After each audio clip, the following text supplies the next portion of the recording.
Alors, je m'appelle Madame Labonté Claudette, je suis présidente de la Fédération Païkoné. Dans quelques instants, vous allez organiser un concours de chant. Oui. À quel public est-il adressé et ouvert, ce concours de chant? À tout public. Tout public, toute personne, toute personne sachant parler la langue autochtone peuvent participer.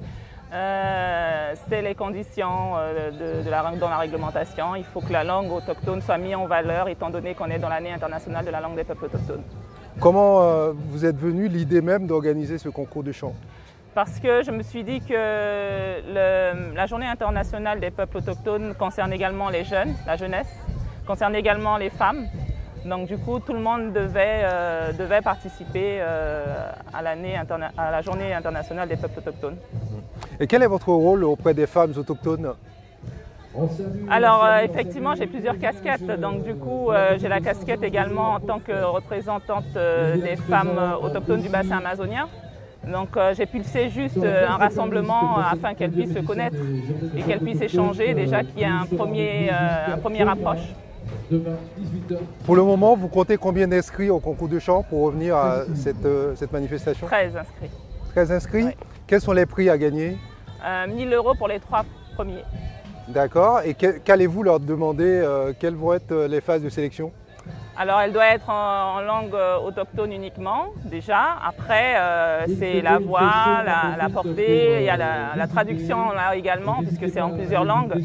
Donc, on est à 4 jurys, 2 hommes, 2 femmes. Donc, on verra si le meilleur gagne.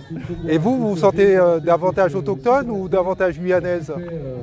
Je suis d'abord autochtone, je vais dire, parce que voilà, on est ici, c'est mettre vraiment en avant tout ce qui est tradition, culture, et montrer aussi qu'il y a des problématiques. Les jeunes, ils sont là, voilà, il faut leur donner un espace où est-ce qu'ils peuvent s'exprimer. Est-ce que votre engagement s'arrête à cette journée ou elle continue pendant l'année? En faisant quoi? Quel type d'événement? Et en revendiquant nos droits internationaux, en faisant savoir ce qui se passe au niveau des autochtones, les problématiques, et défendre également tout ce qui est la jeunesse, la famille, les femmes. Et quel message voulez-vous adresser à l'ensemble de la population guyanaise? Qu'il ne faut pas oublier qu'en Guyane, l'histoire ne commence pas au moment de la colonisation, mais que l'histoire commence il y a bien longtemps déjà, avec des peuples qui étaient déjà dans la Guyane, et que ce soit au niveau local, que ce soit au niveau international, que ce soit au niveau de la France, ils doivent respecter les peuples autochtones et faire appliquer tous les moyens pour pouvoir les protéger, pour pouvoir, étant donné que vous savez pertinemment qu'il y a des problèmes avec leur paillage illégal, pour pouvoir afin de donner aux peuples autochtones enfin des soins adéquats, enfin des maisons, de l'eau, de l'électricité, comme tout le monde. On évolue, on est dans le temps où est-ce qu'on évolue. Donc voilà. Et quels sont vos souhaits pour les prochaines années? Que la France reconnaisse l'OIT 169 des peuples autochtones.